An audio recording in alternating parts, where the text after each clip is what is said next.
Dear students, today I am going to have discussion on a topic which is very famous and very important. This is circle.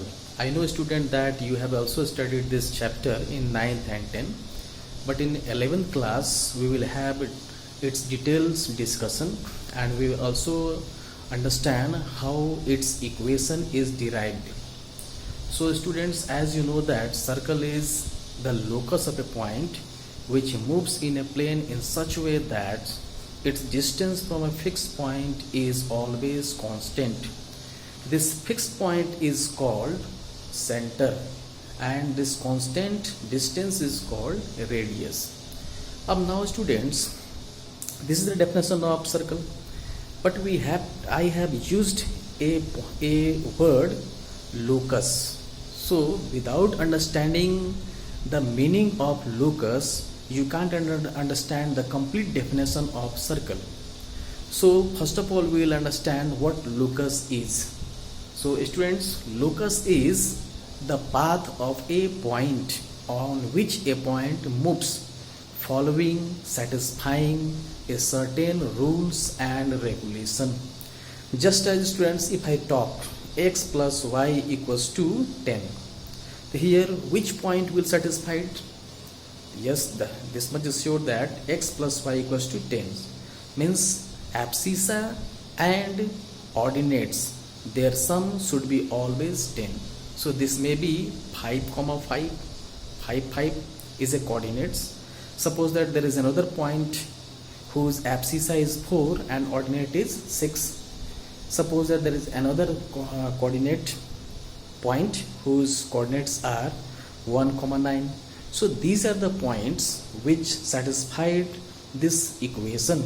So they will be called to lie on this equation.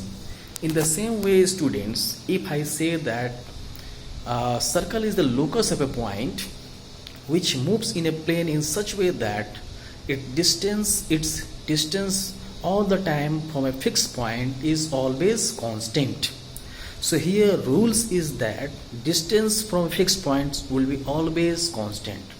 Just as students, you must have seen a cow which has been tied with a stick and she make a round.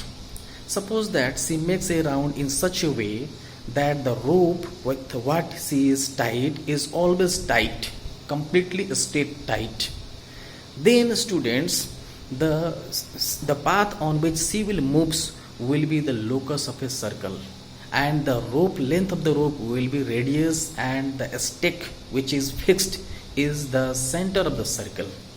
So this way we can also define. Now students, on a xy plane, suppose that I take a point, a fixed point whose coordinate is h, k.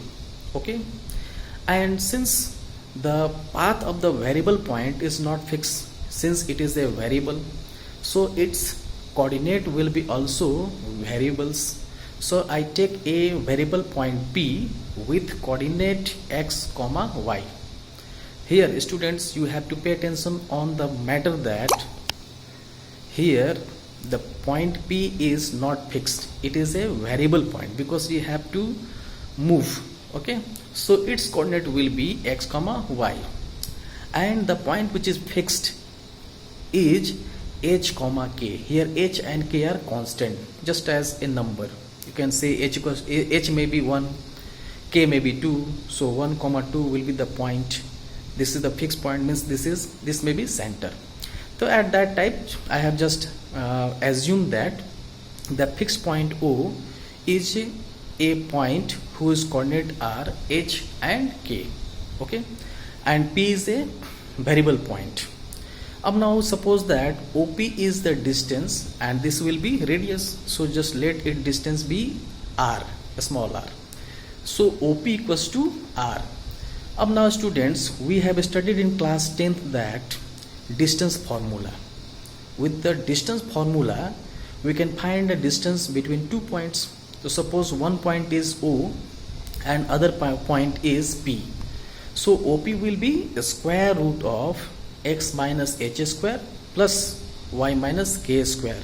equals to r. This is a very famous formula and called distance formula. You have studied in 9th and 10th class. Now students, if we square both sides of this equation, then square root will be eliminated and we will be with x minus h square plus y minus k square equals to r square.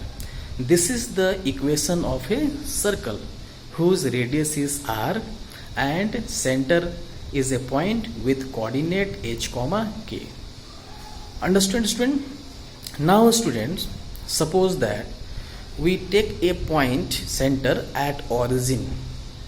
So since we know that origin coordinate is 0 and 0, means 0 comma 0, means that the abscissa and ordinate of origin both are 0. So here the center, earlier I have taken the coordinate of center as h comma k. So h and k both will be 0 because now center lie at origin. So in place of h and k we will put 0. Then our equation will be x minus h whole square.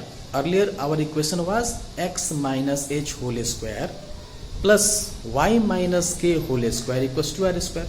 Now here students, we will replace h and k with 0. So our new equation will be x square plus y square equals to r square. So this is the equation of the circle whose center lie at origin and radius is r. So this was the brief discussion on circle. Thank you very much.